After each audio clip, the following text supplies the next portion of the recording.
Merci Emmanuel Cos, ministre du Logement et de l'Habitat durable, d'être sur le plateau de 12-13 dimanche ce midi. Il y a quelques mois encore, vous étiez donc à la tête d'Europe Écologie Les Verts, avant de faire un virage brusque en entrant au gouvernement avec deux autres écologistes.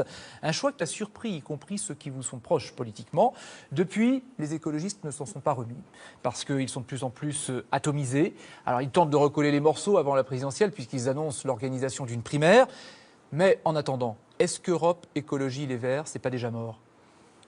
Ce qui est sûr, c'est que depuis mon départ, on a vu des grandes difficultés dans ce parti, qui n'a pas non plus brillé, il faut le dire, par une volonté de construire à gauche.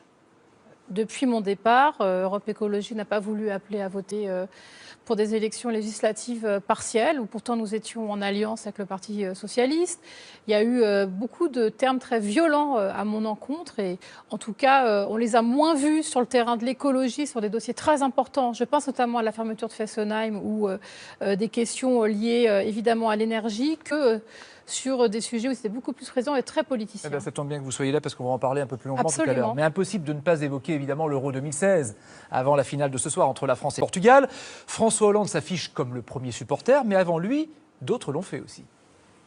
Le général de Gaulle le félicite, le général de Gaulle l'embrasse même et lui remet la coupe que Pinalo brandit. Vous n'ignorez pas que le général de Gaulle a pratiqué le football dans son adolescence. On n'a pas manqué de le rappeler dans la presse avec des photos de l'époque. La Coupe de France sur une carte de visite vaut toutes les références et tous les passeports. Le président de la République s'est déclaré très heureux de la victoire de Metz. François Mitterrand, Jacques Chirac, une nouvelle fois côte à côte dans la loge d'honneur du Parc des Princes où s'est jouée la 77e finale de la Coupe de France. Les deux hommes se retrouveront mercredi prochain pour la passation des pouvoirs. L'équipe de France et la Coupe de France, la Coupe du Monde, pardon, la Coupe du Monde. Jacques Chirac n'est pas en reste, vous voyez, il lève le bras, il sourit, il acclame, il adore organiser les photos de famille, ça vous allez voir, il va donc le faire lui-même, il met les jeux en place. Une victoire, c'est toujours pour un peuple le sentiment qu'il peut réussir, alors, dans le domaine sportif, mais aussi dans le domaine économique, dans le domaine culturel, dans le domaine aussi international, politique, diplomatique, mais il ne dépend pas du président de la République, ni de faire des pronostics, ni de jouer le match. Heureusement, d'ailleurs. Bon, François Hollande qui a gardé son humour et qui est de tous les matchs. Il a dit aussi hier que si la France gagnait, ça remonterait le moral des Français. Au passage, que ça pourrait remonter sa cote aussi. Écoutez, je crois que surtout, d'une part, c'est un grand supporter de football et de l'équipe de France, comme d'ailleurs un grand nombre des membres de gouvernement. Et un connaisseur aussi. Pardon ? Il s'y connaît depuis longtemps. Il s'y connaît, ouais. Pour tout vous dire, pour avoir assisté à un match avec lui, mais aussi à côté de Jean-Yves Le Drian, je peux vous dire que oui, il y a beaucoup qui s'y connaissent et qui ont très envie que ça gagne. Mais c'est aussi parce que c'est ce qu'on vit quand même depuis un mois est super. Je pense qu'on peut aussi se le dire et je pense que ça fait du bien dans notre pays. On a une équipe qui est sympa, qui joue bien, qui a gagné quand même le défi face à l'Allemagne.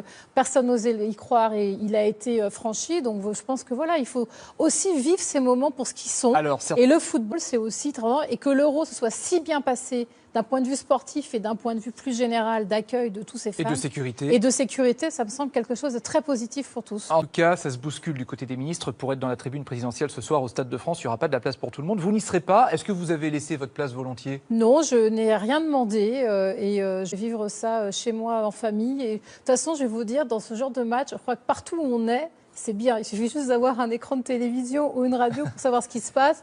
Et l'intérêt, c'est de le vivre avec ses amis et ses proches. En tout cas, les commentateurs louent beaucoup l'esprit d'équipe des Bleus. Oui. Quand vous voyez ça, vous vous dites, tiens, est-ce qu'on ne pourrait pas s'en inspirer, nous, en politique, et en particulier à gauche et au gouvernement ? En politique surtout, parce que moi, au gouvernement, depuis que j'y suis rentrée en février, j'ai quand même plutôt vu, par rapport à d'autres lieux que j'ai connus par le passé, un plus grand esprit d'équipe que ce que j'ai vécu. Mais à gauche, en revanche, il y aurait des leçons à prendre.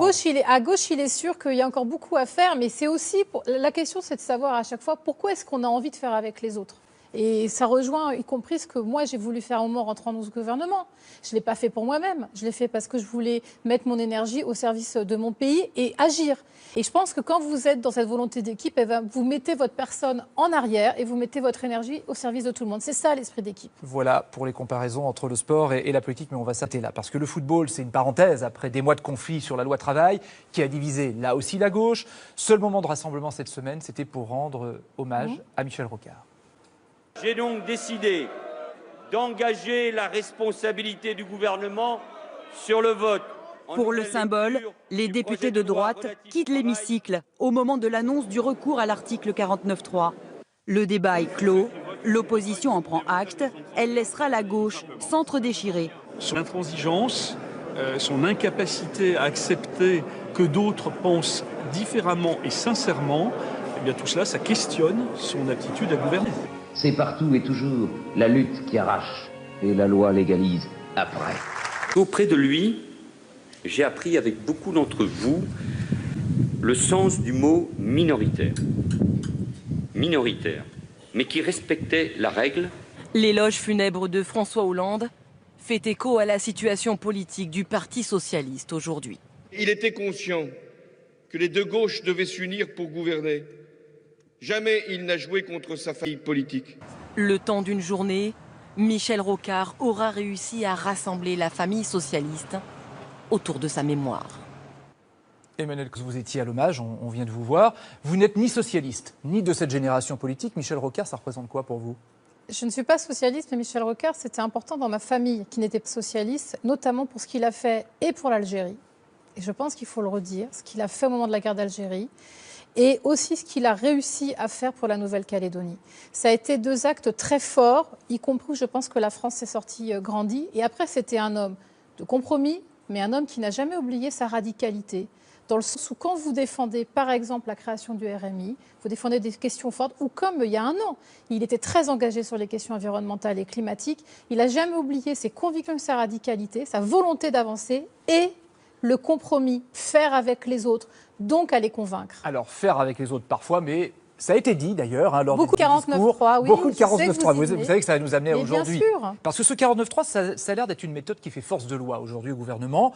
Et le Premier ministre l'a utilisé pour la loi travail, il l'avait utilisé aussi pour la loi Macron. Et à l'époque, vous n'étiez pas ministre, et vous aviez tweeté 49.3, aveu de faiblesse, déni de démocratie, arme anti-parlement d'une 5e République à bout de souffle, un passage en force inacceptable. Est-ce que vous avez changé d'avis ? Je n'ai pas changé d'avis et je pense que l'existence du 49.3 dans notre Constitution, il est lié au fait que, y compris notre Constitution, ne prévoit pas ces temps-là de compromis. Mais ce n'est pas simplement lié à la faiblesse de l'un ou de l'autre. Nous avons un Parlement qui est élu à un scrutin majoritaire. Et je pense que c'est un problème de ne pas avoir la proportionnelle, notamment à l'Assemblée, où de fait nous avons une bipolarité à l'extrême et que beaucoup de gens ne se sentent pas reconnus dans ces parlements. Donc s'il y avait du ce que je veux expliquer, ça permettrait des majorités à géométrie variable. Ce que je veux vous expliquer, c'est qu'en Allemagne, où il y a une élection à la proportionnelle, où les partis sont obligés de travailler à des compromis, et donc tout le monde, on avance. Et dans cette histoire de 49.3, que j'ai beaucoup regardée, et notamment parce que j'ai beaucoup lu la loi travail pour pouvoir aussi la comprendre et la défendre. Il y a eu au départ un gouvernement qui s'y est très mal pris et le Premier ministre l'a dit. Il a reconnu une erreur de communication, de compréhension. On a retravaillé mais là, le texte. Est-ce qu'il n'y a pas un problème de méthode valse aussi ? Je vais aller au bout. On a reconnu un travail, un besoin de travail supplémentaire que les syndicats. Ça a été fait. Quand je vois Christian Paul qui parle là d'intransigeance, qu'en est-il de son intransigeance à lui ? Depuis le début, il y a des députés qui disent « c'est rien, c'est pas négocions sur quelque chose, c'est on ne veut pas de ce texte ». Et ça, me semble-t-il, c'est ça qui est finalement en train de bloquer tout dans notre pays.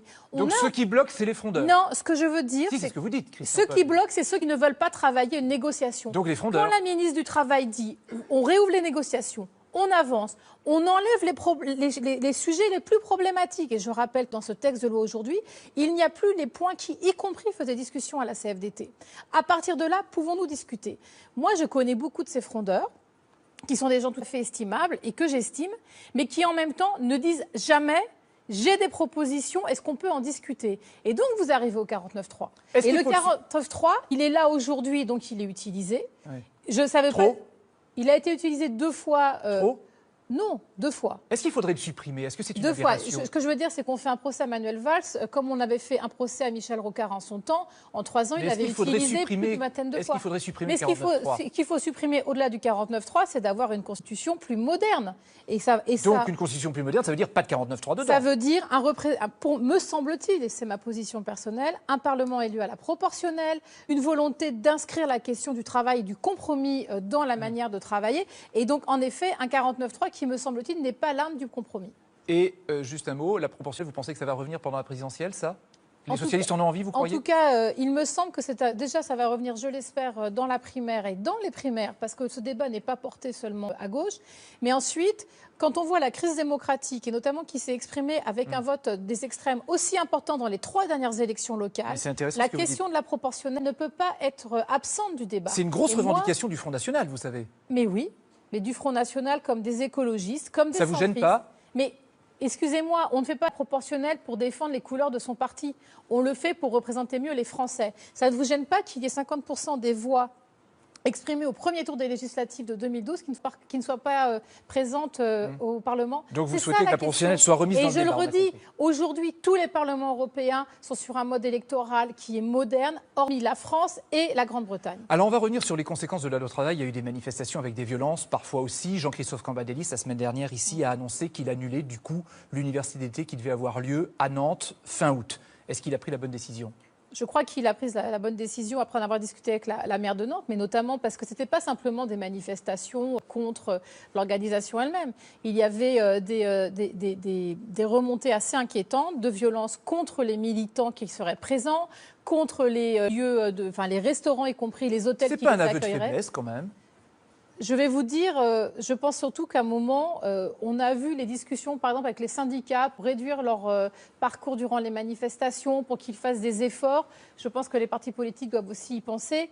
Ce qui est certain, c'est que ce climat de violence, il est là. Il est très dur dans certains endroits, il est beaucoup moins ailleurs. Alors on va s'arrêter. Moi, je n'oublie pas quand même, mais juste, faut quand même dire les choses telles qu'elles sont. Il y a des gens qui ont tiré avec des vraies balles dans des permanences d'élus. Il faut le dire. Ce qui s'est passé à Grenoble est extrêmement grave. Mais non, mais un moment. Non, mais c'est important. La politique, ça ne s'exprime pas par de la violence physique. Bien sûr. Moi, je vais vous dire, activiste de la lutte contre le sida. Chez ACT UP. Un mouvement qui a été très radical et qui se faisait fort de n'être jamais dans la violence physique. Et notamment parce que la violence physique, elle détruit tout. Elle détruit le message, elle détruit les revendications, elle détruit les hommes. Cos, vous savez que cette violence, elle est aussi à Nantes. Pourquoi? La loi travail, mais aussi Notre-Dame-des-Landes. Et lors des manifestations contre l'aéroport de Notre-Dame-des-Landes, on a vu à certaines époques des écologistes tranquilles, aux côtés parfois de casseurs. Est-ce que vous n'avez pas tardé à dénoncer ça? Ce que je vous propose, c'est de ne pas caricaturer. Moi, j'étais à la manifestation de février 2014, où il y avait plus de 50 000 personnes, et il y a 300 personnes qui, en effet, ont eu des comportements absolument inacceptables. Et je peux vous dire que moi, José Bové et tant d'autres, nous étions aux premières loges pour essayer de nous interposer face à cette violence. Mais les avez-vous assez dénoncés? Oui, je le crois. Et vous pourrez reprendre mes déclarations de secrétaire national, y compris mes échanges avec Jean-Marc Ayrault ce jour-là, et vous le verrez, parce que je n'ai jamais été de toute ma vie politique pour défendre la violence physique, et je vais vous dire pourquoi. Parce qu'elle détruit tout.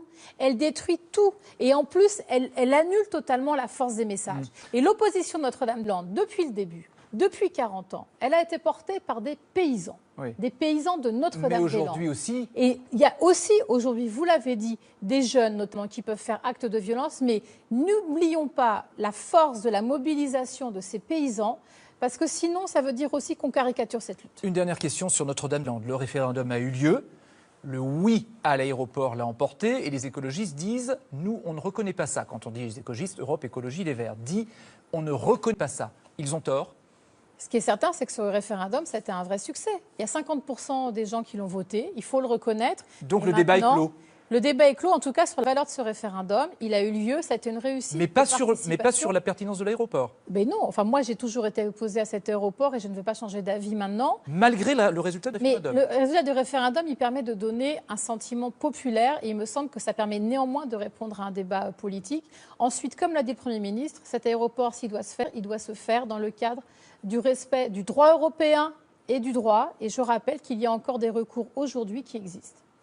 Que reste-t-il en tout cas des écologistes aujourd'hui? Votre entrée au gouvernement, on le disait tout à l'heure, il y a 5 mois, a compliqué un peu les choses. 5 mois aussi un peu compliqués pour vous. C'est une série noire pour Europe Écologie Les Verts. On a fait 2,31% aux dernières présidentielles et on est capable de faire moins à la prochaine. 3 écolos au gouvernement. Avec cette prise, François Hollande va-t-il faire exploser Europe Écologie Les Verts? Emmanuel Cos a en tout cas choisi le président, pas du goût de tous ses camarades. C'est un abandon de poste. Ce matin, la journée de la ministre avait plutôt mal commencé, avec à France Inter un militant très énervé. T'as trahi ton monde et tout ça pour avoir un poste de ministre complètement scandaleux. C'est juste scandaleux. En acceptant ce poste, je n'ai ni l'impression d'avoir trahi mes convictions, mes engagements depuis 25 ans. Et en plus, je ne l'ai pas fait pour marchander quoi que ce soit. En réintégrant des Verts dans son gouvernement, François Hollande espère aussi empêcher la candidature de Cécile Duflot en 2017. Emmanuel Cos doit affronter la tempête. Denis Baupin est accusé par 8 femmes, toutes membres de son parti. C'est la fin de l'omerta. Je remercie beaucoup les femmes qui ont parlé et leur courage. Est-ce que la direction d'Europe Écologie Les Verts l'aurait protégé? La question reste sans réponse. J'ai appris, comme vous hier, ces accusations d'harcèlement. Et si ces faits sont avérés, il faut que ça soit réglé devant la justice. Et si ces faits ne sont pas avérés, il faut aussi que ça soit réglé devant la justice. Oui à Nicolas Hulot, mais oui le plus tôt possible. Nicolas Hulot ne montera jamais les marches de l'Élysée, en tout cas comme président de la République. Un abandon discret, publié hier soir sur son compte Facebook. J'ai décidé de ne pas être candidat à l'élection présidentielle. Il a eu peur des horreurs, parce que c'est bien de ça dont il s'agit, qui est capable de susciter le combat politique. Qui incarnera donc l'écologie en 2017? Cécile Duflot n'a jamais caché ses ambitions et ne doit pas être mécontente du forfait de Nicolas Hulot. Mais elle n'est pour l'instant créditée que d'à peine 3% d'intention de vote. C'est aussi un concurrent potentiel de moins pour François Hollande. Alors avant d'en venir à l'aspect politique, juste Emmanuel Cos, cette semaine, Cécile Duflot et Noël Mamère ont déposé un amendement pour qu'un député qui est condamné pour violence physique et sexuelle soit inéligible. Cet amendement a été rejeté, donc déposé par Noël Mamère et Cécile Duflot, je le redis. Est-ce que vous y voyez-vous un hasard ou un règlement de compte ? Je ne sais pas, parce que de toute façon, nous n'avons aucun dialogue et échange, donc je ne vais pas parler à leur place, mais surtout, cet amendement a été rejeté parce qu'il y a un texte de loi qui s'appelle J21, qui est sur la modernisation de la justice, et que ces questions relèvent de cette loi-là et pas du texte de loi égalité. Alors pourquoi cet amendement alors ?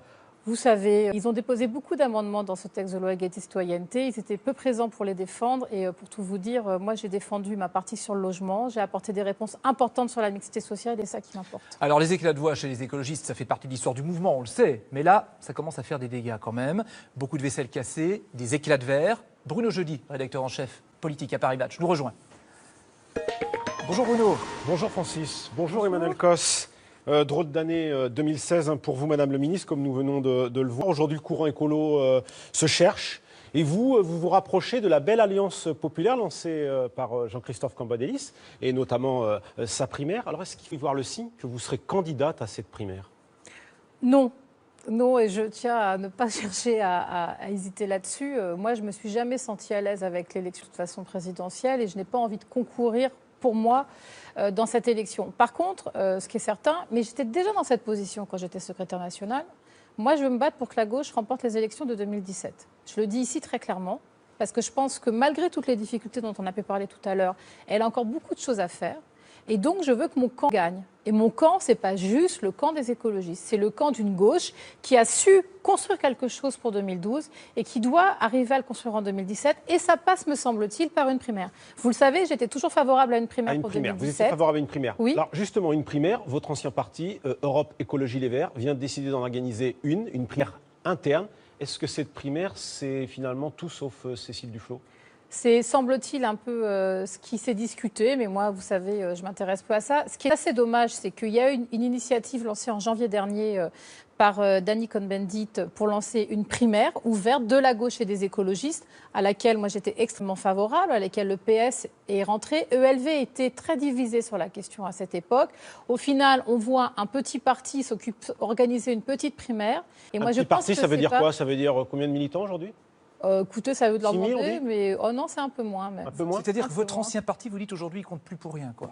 Mais je suis désolée. Vous étiez 16 000 en 2011. Je vais vous dire les choses très franchement. J'ai dirigé ce parti pendant 2 ans. Je me suis battue pour qu'il soit grand, qu'il soit fort et qu'il gagne des élections. Et y compris pour les régionales. Et vous le savez, que j'en avais parlé sur ce plateau. Moi, je souhaitais que dans les régions, le Front National pouvait gagner les régions, nous ayons des alliances de toute la gauche. On ne l'a pas fait. Il se passe quoi aujourd'hui ? La gauche a disparu des radars. Et vous savez, un parti qui disparaît des endroits où on agit, c'est un parti qui ne peut pas peser. Ça ne veut pas dire que l'écologie ne pèse pas en France, mais en tout cas, ce parti aujourd'hui ne pèse pas ce qui devrait. Mais si vous n'aviez pas quitté la direction d'Europe Écologie Les Verts, vous seriez peut-être aujourd'hui la candidate naturelle des écologistes. Est-ce que vous sentez une responsabilité dans cette situation, Parce dans cette disparition je peux la même gauche vous dire les écologiste. choses très franchement. Je suis rentrée dans ce gouvernement pour porter aussi les valeurs de ce parti. Et c'est là où il y a eu un débat très empêché au sein d'Europe Écologie à partir de 2014, quand Cécile Duflot a quitté son poste au gouvernement. C'est qu'il me semble qu'il vaut mieux aller faire avec une majorité, même si on a des désaccords. Et mon action actuelle montre que j'arrive à obtenir des arbitrages sur des sujets importants, plutôt que de déserter toujours les lieux d'action et de responsabilité et d'être en dehors. Parce que ne pas se mettre dans le jeu de la responsabilité, ça veut dire qu'on ne va pas au-devant des Français. Ça, c'est pour Cécile Duflot, le message. Et pour tout le monde. Ça, mais en particulier. Ça veut dire, Emmanuel Cos, ça veut dire, que vous pensez qu'il vaut mieux aujourd'hui une candidature de la gauche de gouvernement, c'est-à-dire François Hollande, si on vous suit, plutôt qu'une candidature écologiste. Au fond, il y en a une depuis 1974, il n'y en aurait pas cette fois-ci. Mais moi, ce que je souhaite surtout, c'est qu'il y ait une primaire qui réunisse toute la diversité de la qu'il n'y ait gauche. pas de candidat écologiste comme tel. Mais vous savez quoi? C'est la première fois qu'il va y avoir un Front National à plus de 25%. Est-ce que l'on peut réfléchir à ça? Moi, j'ai connu les élections régionales, j'étais chef de parti, j'étais de liste en Ile-de-France. Je sais ce que ça veut dire que de disparaître pendant 6 ans de régions de plus de 6 millions d'habitants. Pourquoi je vous dis ça? Parce que tout le monde doit réfléchir différemment. Et aujourd'hui, les Français ne demandent pas de savoir qui a raison parmi une multitude de gens à gauche, mais de savoir quelle est notre capacité à faire ensemble. Moi, je ne crois pas qu'il y a de gauche irréconciliable. Je ne crois pas qu'il faut se battre les uns sur les autres pour gagner. Je pense par contre qu'on doit répondre aux Français sur des sujets très précis. L'emploi, la formation, l'avenir de notre jeunesse. Et donc pour ça, ça veut dire quoi?